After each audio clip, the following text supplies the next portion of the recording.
아멘. 오늘 주신 하나님 말씀은 야고보서 2장 1절로 7절 말씀입니다. 야고보서 2장 1절로 7절 말씀을 제가 받들어 읽겠습니다. 내 형제들아, 영광의 주 곧 우리 주 예수 그리스도에 대한 믿음을 너희가 가졌으니 사람을 차별하여 대하지 말라.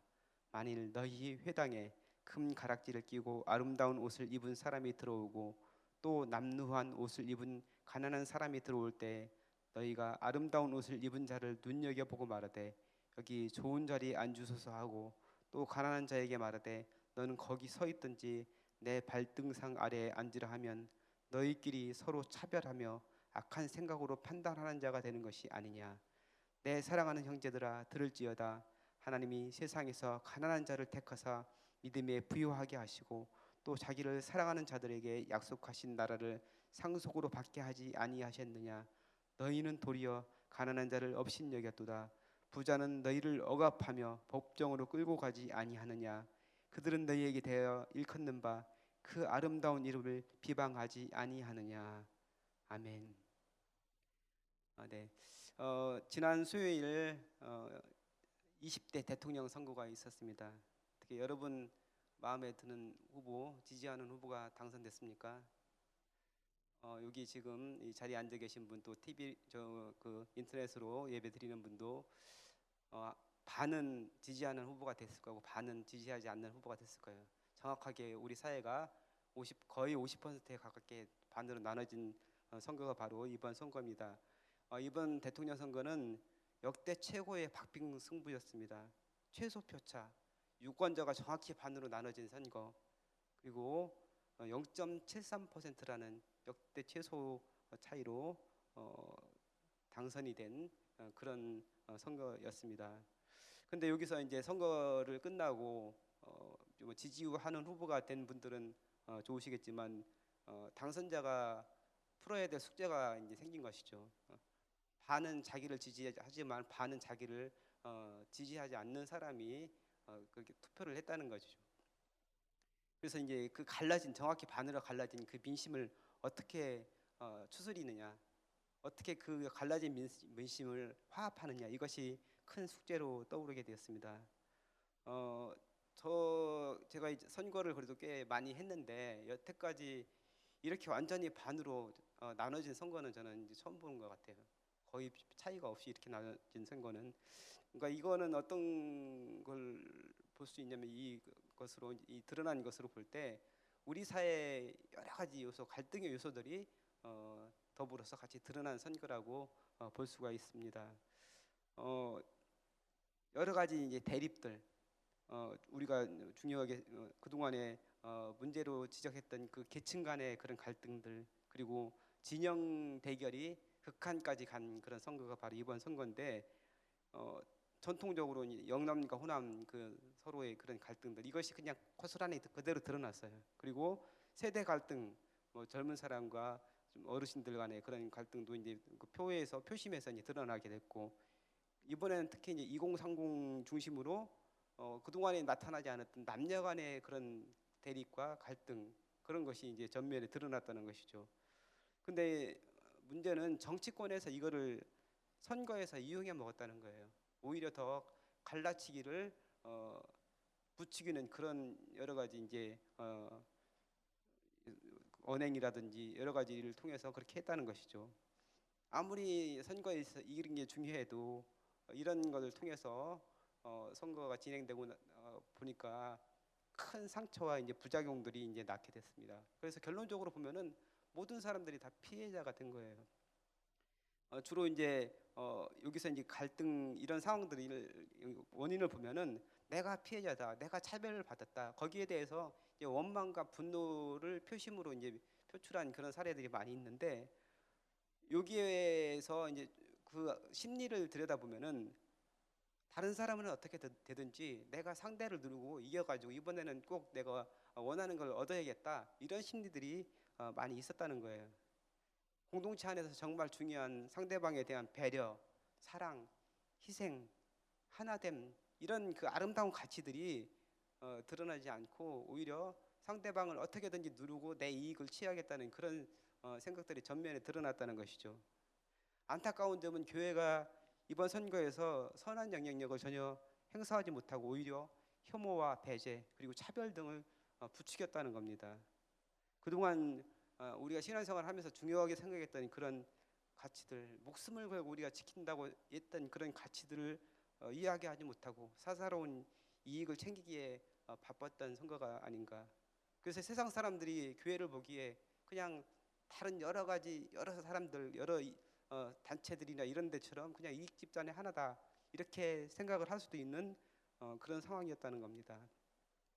근데 오늘 그 본문에서 야고보가 살고 있던 이 글을 쓰고 있는 그 야고보가 글을 쓰고 있는 이 시기에 오늘날과 비슷한 그런 문제점, 그 처음에 초기 기독교 공동체 안에 드러나는 그런 문제점이 오늘 제가 말씀드린 이런 것과 비슷한 것들이 드러났다는 거예요. 교회 안에 있는 차별의 문제가 드러나기 시작했다는 거예요.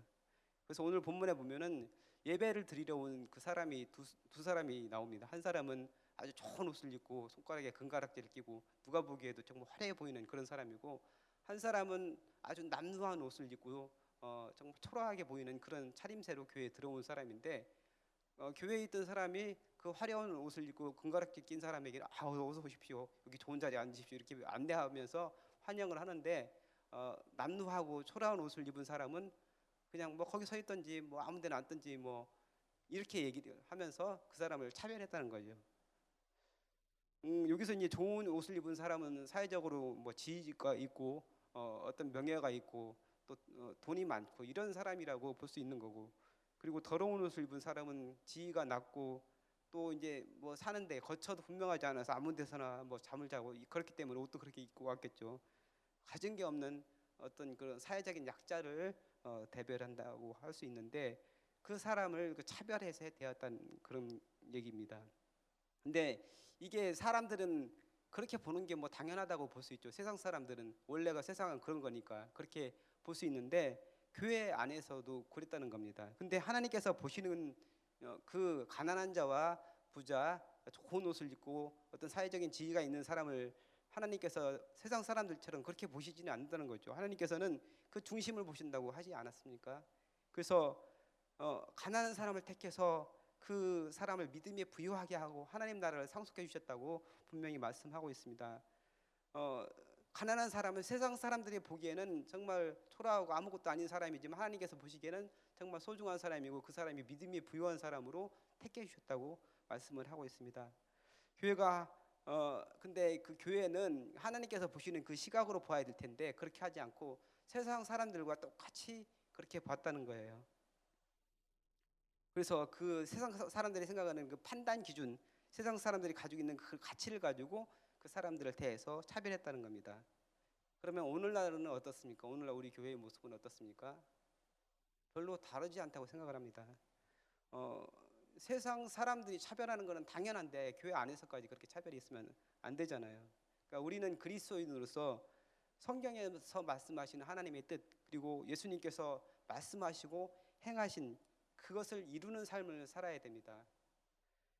그러면은 예수님께서 어떻게 말씀을 하셨고 어떻게 삶으로 보여주셨는지 그거를 우리가 알아야 되는데, 우리가 이제 그림을 그리게 되면은 먼저 이제 밑그림을 그리잖아요. 스케치를 하고 이제 그 다음에 이제 전체 그림을 그리게 되잖아요.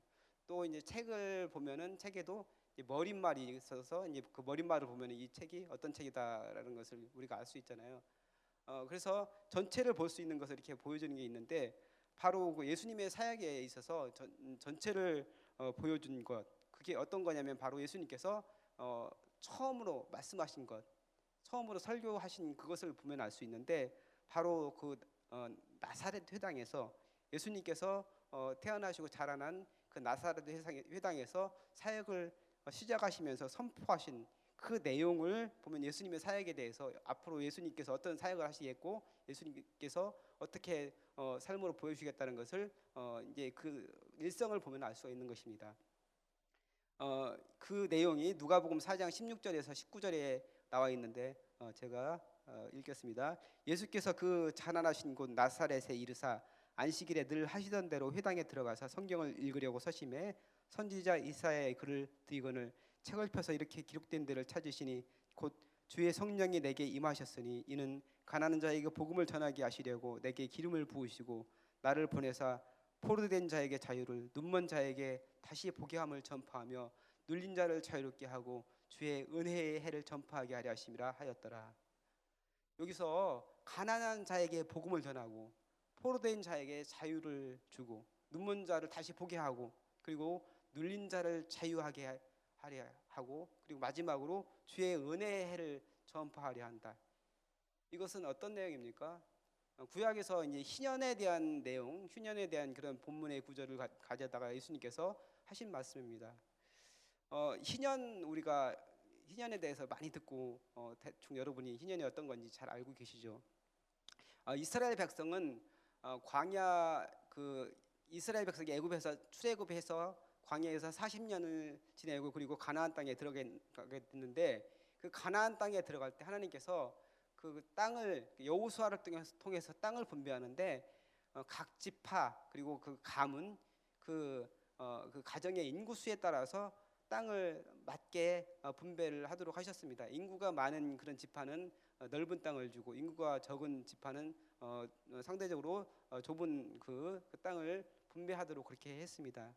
그래서 모두가 만족할 수 있는 그런 분배를 하도록 하셨습니다. 그리고 이스라엘 백성이 애굽에서 얼마나 힘들게 살았습니까? 거기서 수많은 억압과 착취를 당하고 사람 이하의 대접을 받으면서 비참한 생활을 하다가 그들이 이제 자기들의 땅을 갖게 됐잖아요. 자기들이 들어가서 살 수 있는 그런 땅을 갖게 됐는데 그 들어가서 거기서 살아갈 때 모든 사람들이 다 만족을 누리면서 평등하게 살아가는 그런 사회를 만들기를 원하셨습니다. 하나님께서는. 그래서 땅을 매매하지 못하도록 모든 사람이 갖고 있는 그 땅을 대대로 그 자손이 다 이어받게 하고 그 땅을 다른 사람들, 다른 가문에 팔지 못하도록 하나님께서 하셨습니다. 그 지계표라는 것을 만들어 주셔서 거기를 넘어서 그 땅을 사지 못하도록 땅을 뺏지 못하도록 그렇게 제도적으로 만드셨습니다. 그러니까 힘센 사람이 가난한 사람의 땅을 뺏지 못하도록 땅은 매매하지 못하도록 만드셨습니다. 그렇게 해서 그것이 잘 지켜져서 모든 이스라엘 백성들이 평등하게 다 만족하며 사는 그런 세상을 만들기를 원하셨던 것이죠. 근데 이제 시간이 지나면서 어떤 사람은 뭐 좀 능력도 더 뛰어나고 여러 가지 그냥 주변머리도 있고 이렇게 해가지고 더 이제 많이 가지게 되고 이제 부유하고 이렇게 하다 보니까 땅을 더 이제 다른 사람을 로부터 이제 땅을 더 가지기도 하고 그다음에 어떤 사람은 여러 가지 힘든 상황 가운데서 종이 되기도 하고 그런 일들이 벌어지게 됐다는 것이죠. 그래서 하나님께서 그것을 해결해 주기 위한 그런 방법으로 희년이라는 것을 만들으셨습니다. 이제 성경에 보면은 구약에 안식년과 희년이 나오는데 안식년은 7년마다 한 번씩 그 땅을 쉬도록 하는 거예요. 경작하는 땅을 한 해를 완전히 쉬도록 하고 하나님만 의지해서 하나님께서 주시는 것을 가지고 살아갈 수 있도록 하는 것이 안식년 제도인데 그 안식년이 7번, 그러니까 77에 49, 49년 다음에 7번 있는 그 다음 해 50년째 되는 해를 희년으로 정했죠. 그래서 희년에는 모든 것이 제자리로 가는 겁니다. 그래서 종이 해방되어서 그 자기의 억눌렸던 데서 해방되고 그다음에 땅도 다른 사람의 땅을 그 사람이 뭐 여러 가지 증서를 주고 가져왔다고 하더라도 원래대로 되돌려주는 것 이것이 이제 희년입니다. 그래서 만약에 희년만 잘 지켜졌더라면은 이스라엘 백성이 모든 사람들이 잘 사는 공평하게 평등하게 잘 사는 그런 나라가 됐을 것인데 그게 실제적으로는 지켜지지 않았다는 것이죠. 그래서 하나님께서 왜 희년이라는 것을 주시고 여러 가지 그 장치를 마련해서 모든 사람들이 잘 살도록 하셨느냐?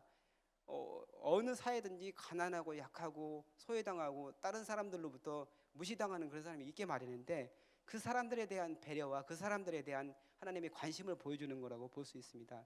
성경에서 보면 고아와 과부, 나그네를 특별하게 생각하고 그 사람을 배려하라고 하나님께서 여러 번 말씀을 하시는데 그 사람들은 사회적인 약자로서 자신의 힘으로는 아무것도 할 수 없고 자신의 힘으로 할 수 있는 것이 없기 때문에 도움을 받아야 되는데 그것을 장치적으로 마련하고 성경에서 여러 번 하나님께서 강조하심으로써 그 사람들을 돕도록 하셨다는 것이죠. 예수님께서 오늘 그 희년에 대한 그런 본문을 말씀하셨는데 이 본문은 이사야 61장 1절에서 2절 말씀인데 거기서 이제 이사야가 이스라엘 백성이 포로된 상황에서 돌아오는 것, 포로에서 해방되는 것에 대해서 이제 선포하면서 희년에 대한 그런 말씀을 선포한 것인데 예수님께서 이 본문을 가지고 이스라엘 백성의 해방을 얘기한다기보다는 예수님께서 오심으로 시작되는 하나님의 나라, 그 하나님 나라가 어떤 나라냐 거기에 대해서 말씀하신 거예요. 그 나라의 주인공들이 바로 가난하고 소외되고 힘없는 그런 사람들이 바로 주인공이다. 그 사람들이 억눌렸던 데서 해방되고 그 사람들에게 하나님의 복음을 전해서 그 사람들이 정말 모든 사람들이 평등하게 살아가는 그런 아름다운 공동체를 이루도록 하셨다는 것이죠. 그래서 예수님께서 실제로 사역하신 곳은 그 갈릴리 지역에서 예수님께서 사역을 하셨잖아요. 근데 그곳이 이스라엘에서 잘 사고 부유하고 막 인정받는 그런 땅이 아니고 무시당하고 소외된 그런 사람들 살아가는 곳이 바로 갈릴리였습니다. 거기에서 예수님께서 많은 사람들에게 사역을 하시고 말씀을 전하시고 그곳에서 어떤 사람들과 함께했습니까?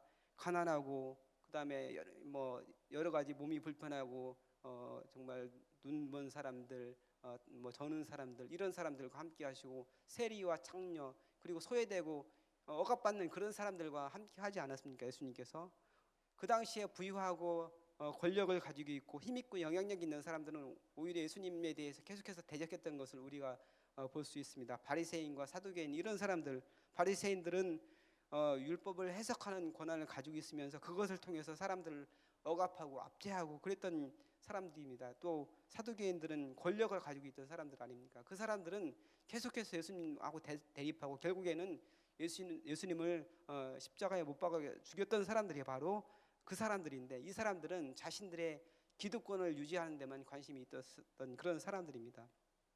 예수님께서 근데 십자가에 죽으시고 부활하셔서 또 성령 강림을 통해서 교회가 탄생을 했는데 그 초기 기독교 그 공동체는 예수님께서 말씀하신 것을 따라서 모든 사람이 성령의 은혜 가운데 서로의 소유를 나누면서 자기가 가진 것을 자기 것으로 얘기하는 사람이 하나도 없었다 이렇게 얘기하고 있잖아요.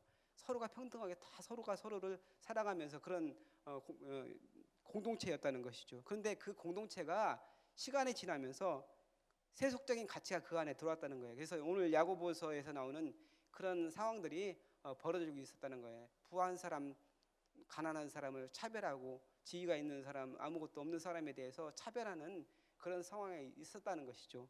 근데 오늘 야고보서에서는 차별하지 말라고 얘기를 하고 있습니다. 그러면 왜 차별이 문제가 됩니까? 그 차별하는 그 심리에는 그 차별 당하는 그 사람보다 내가 더 우월하다, 내가 그 사람보다 더 잘났다 하는 그런 심리가 깔려 있다는 거예요. 그 사람들, 그러니까 우리가 뭐 어린 아이들부터 시작해서 보면은 기본적으로 사람 마음에 그런 그 마음들이 있는 것 같아요. 그래서 우리가 우리 자녀들이 학교에서 뭐 왕따 뭐 이런 것도 많이 하고 하잖아요. 그래서 왕따 당하는 아이들이 보면 힘이 없고 여러 가지 그 보면 다른 아이들에 비해서 자기 주장을 하지 못하는 이런 아이들이 이제 왕따를 당하는 경우들이 많이 있잖아요. 근데 왜 집단은 그 아이를 따돌립니까? 자기는 얘하고는 다르다. 나는 그래도 많은 사람들 좀 뭔가 좀 있는 아이들에게 속하고 싶다. 그런 심리가 작동하는 거 아닙니까? 우리 사회에서 차별하는 것도 바로 이제 그런 심리라고 볼 수 있습니다. 유대인들이 이방인들을 차별한 것은 자기들은 선민이다. 하나님께 선택받은 사람들이고 너희는 지옥의 딸감이다. 이런 생각을 가지고 있었기 때문에 차별했잖아요. 이방인들에 대해서. 근데 그 심리, 자기소개, 나는 이 사람들하고 보다 다르다. 나는 선택된 사람들이, 나는 잘난 사람이고 어떻게든 이 사람들을 누르고서 내가 그 위에 올라가야 되겠다. 이런 숨겨진 그런 심리들이 차별을 통해서 드러나고 있는 거잖아요. 근데 그리스도인들이 그렇게 하면 안 되잖아요. 그렇게 하지 말라고 오늘 야고보서에서는 말씀하고 있습니다. 그리스도인으로서 우리는 세상에 선한 영향을 끼쳐야 되고 잘못된 것, 이것이 잘못된 것이다. 그러면 눈치를 보지 말고 얘기할 수 있어야 됩니다. 욕망을 따라 살지 말고 하나님의 뜻을 따라서 살면서 예수님께서 선포하시고 그 다음에 행동으로 보여주신 그것을 우리도 따라가는 그런 사람들이 되어야 되는 겁니다.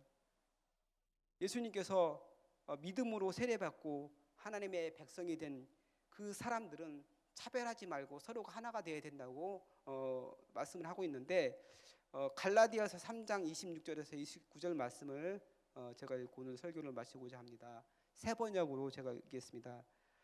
여러분은 모두 그 믿음으로 말미암아 그리스도 예수 안에서 하나님의 자녀들입니다. 여러분은 모두 세례를 받아 그리스도와 하나가 되고 그리스도를 옷으로 입은 사람들이기 때문입니다. 유대 사람도 그리스도 사람도 없으며 동도 자유인도 없으며 남자와 여자가 없습니다. 여러분 모두가 그리스도 예수 안에서 하나이기 때문입니다. 여러분이 그리스도께 속한 사람이면 여러분은 아브라함의 후손이요 약속을 따라 정해진 상속자들입니다. 아멘. 다 같이 기도하겠습니다. 거룩하신 아버지 하나님, 예수님을 믿음으로 구원받아 하나님의 자녀가 되게 하심을 감사드립니다. 세상 사람들처럼 이기적인 욕망을 따라 살며 사람들을 차별하지 않게 하시고 힘없고 가난하고 소외된 사람들과 함께 하시고 그들에게 사랑을 베풀어 주신 예수님처럼 그렇게 살게 하여 주옵소서.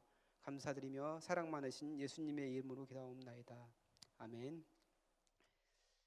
이 시간 다음과 같은 기도의 제목으로 기도드리겠습니다. 지금 들은 말씀이 내 삶으로 이어지게 하옵소서.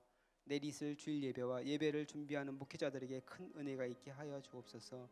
그리스도의 고난과 죽음, 부활과 승천을 묵상하며 주님의 뜻을 깊이 깨닫는 사순절이 되게 하옵소서. 우리 교회의 러브르테 사역과 교단의 2022 부활절 희망상자 사역을 축복하옵소서. 생태적 환경윤리 의식으로 탄소 금식에 참여하여 하나님의 창조 세계를 보존하게 하소서. 러시아 우크라이나 전쟁이 속히 종식되게 하옵소서. 공동 기도문의 제목과 각자의 기도 제목을 따라 기도하시다가 자유롭게 돌아가시기 바랍니다. 기도하겠습니다.